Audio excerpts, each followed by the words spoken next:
Bonjour Michael, Bonjour. est-ce que vous pouvez vous présenter et nous présenter votre parcours?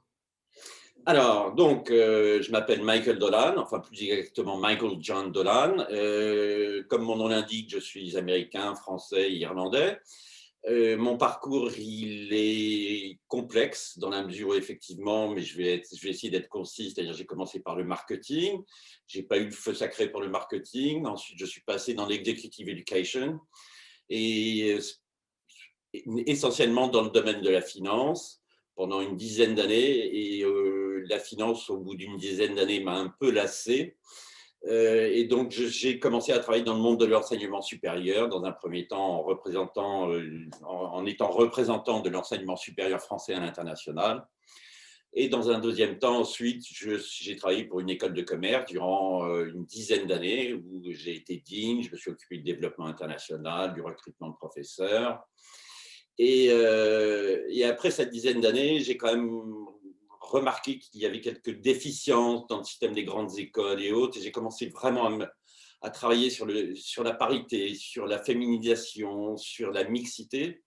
Et c'est là où je me suis dit, Michael, il y a quelque chose à faire. Et objectivement, l'élément déclencheur, mes filles. Voilà. J'ai mes filles qui maintenant ont 23, 21 ans, qu'elles ont fait des études et j'ai remarqué les difficultés qu'elles avaient. Et de fil en aiguille, je me suis dit, bah, primo, je vais commencer à écrire quelque chose pour mes filles. Quand je dis pour mes filles, c'est-à-dire Women Today, avec la lettre des femmes, c'est-à-dire quelque chose pour moi qui avait du sens, qui mettait les femmes à l'honneur, pas uniquement les femmes, mais essentiellement les femmes à l'honneur, et autour de trois piliers qui sont art, société et culture. Et donc, Women Today, l'aide des femmes a démarré il y a à peu près 2 ans. L'aide des femmes avait 150 abonnés il y a 2 ans. Aujourd'hui, on est à plus de 3500 abonnés, sans aucune publicité, avec quand même une très belle audience, dans la mesure où je suis très fier de pouvoir compter 70% de femmes, mais aussi 30% d'hommes comme lecteur de la Lettre des femmes, et puis aussi des statistiques intéressantes. Il y a quand même 25% du lectorat qui est international. Et puis un autre petit détail, il y a 8% de l'Assemblée nationale qui lit la Lettre des femmes. Donc, ce qui veut dire que c'est un média qui porte. Et donc, la Lettre des femmes et Women Today, c'est de l'information. Mais dans l'information, il y a formation. Et comme je suis un professionnel de la formation, j'ai aussi décidé de développer des modules de formation pour tout ce qui est sur tous les thèmes de la mixité, de la parité, mais avec une approche sans doute plus originale, avec la philosophie et la sociologie, par exemple. Euh, Michael, vous avez commencé à nous dire un peu comment vous travaillez. Est-ce que vous pouvez nous dire plus précisément comment vous travaillez sur la question de l'égalité femmes-hommes? Alors, comment je travaille? Finalement, c'est assez simple. C'est que je travaille à peu près 16 heures par jour, 7 jours sur 7, 350 jours de l'année.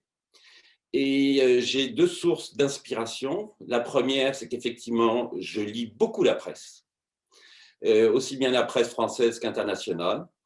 Et aussi, effectivement, comme je suis sollicité pour des formations, j'arrive dans les entreprises où on m'explique un petit peu quels sont les problèmes qui sont rencontrés.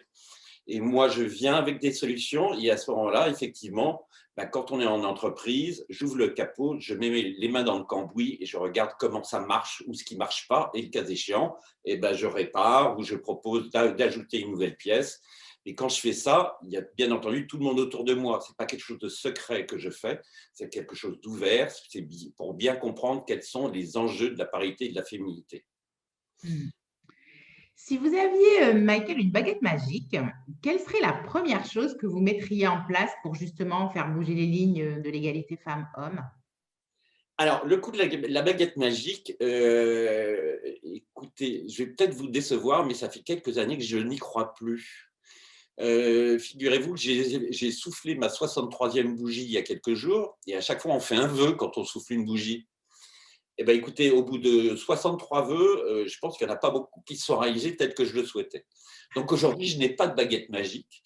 La seule baguette magique que je puisse avoir, c'est simplement effectivement continuer à travailler, continuer à communiquer, continuer à informer et continuer à sensibiliser.